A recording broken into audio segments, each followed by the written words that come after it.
अमेरिकी राष्ट्रपति Donald Trump को बहुत बड़ी सफलता हाथ लगी है। एक बड़ी कामयाबी जो उनके कार्यकाल के दौरान की कही जा सकती है।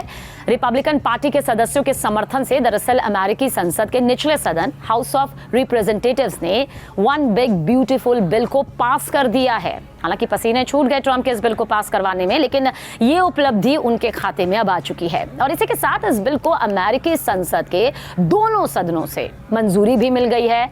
अब इस पर राष्ट्रपति ट्रंप के हस्ताक्षर होने हैं, जो कि प्रक्रिया का हिस्सा है। देखिए, हाउस ऑफ रिप्रेजेंटेटिव्स में ये बिल 214 के मुकाबले 218 वोट से पास हुआ है और ये बिल कानून बनने के बाद डोनाल्ड ट्रंप के पहले कार्यकाल के दौरान लागू टैक्स कटौतियों को स्थायी बनाने के लिए पूरी तरह से तैयार है और साथ ही इससे कुछ संघीय सुरक्षा कार्यक्रमों में भारी कटौती होगी।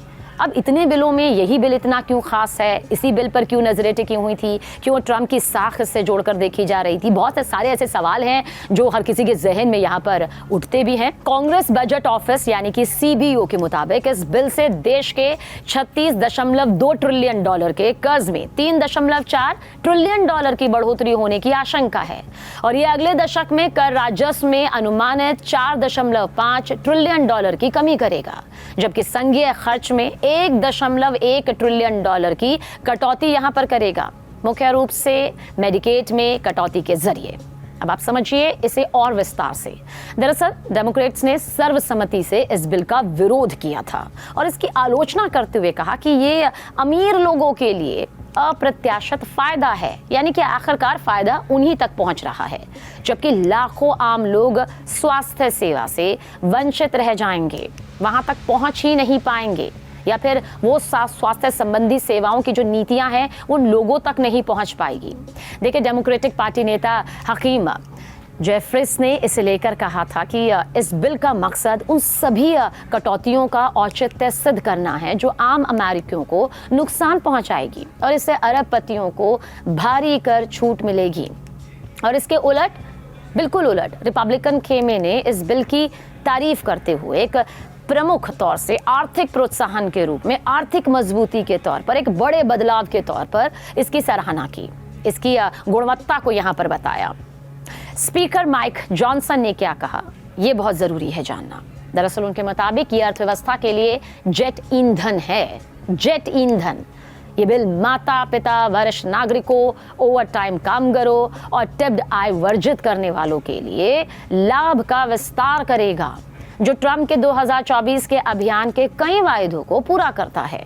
और देखिए, इसमें ग्रामीण स्वास्थ्य प्रदाताओं के लिए 5 साल $50 बिलियन का फंड भी शामिल है, बिलियन डॉलर, जिसका मकसद मेडिकेड कटौती से होने वाले प्रत्याशित नुकसान की भरपाई करना है। हालांकि सीबीओ ने अनुमान लगाया कि बिल की सख्त पात्रता और वर्क रिक्वायरमेंट्स के तहत लगभग 12 बिलियन लोग कवरेज अपनी खो देंगे, यानी कि एक बड़ा पहलू इसका नुकसान का भी सामने आएगा। देखिए, कानून बनने के बाद वन बिग ब्यूटीफुल बिल दर्जनों हरित ऊर्जा प्रोत्साहनों को भी खत्म कर देगा और ऊंचे मेडिकेड भुगतानों को कम करने के लिए राज्यों की तरफ से जो इस्तेमाल किए जाने वाले संघीय वित्त पोषण तंत्र है उसको वापस ले लेगा। कुछ एनालिस्ट यानी कि जो विश्लेषक होते हैं, उन्होंने बहुत गौर से इस बिल को देखा, पढ़ा, समझा, इसके असर को देखा। क्या उनका कहना है? उनका कहना ये है, उनका मानना ये है कि इससे सबसे अमीर अमेरिकियों को सबसे ज्यादा फायदा होगा, यानी कि जो सबसे बड़ा फायदा होगा इससे वो सबसे अमीर अमेरिकियों को ज्यादा होगा, जबकि कम आय वाले परिवारों की आय में प्रभावी गिरावट देखी जा सकती है। अब ऐसा क्यों? उनका दरअसल ये कहना है, यानी कि विश्लेषकों का ये दरअसल कहना है, क्योंकि सेफ्टी नेट प्रोग्राम्स में कटौती मामूली कर राहत से ज्यादा है।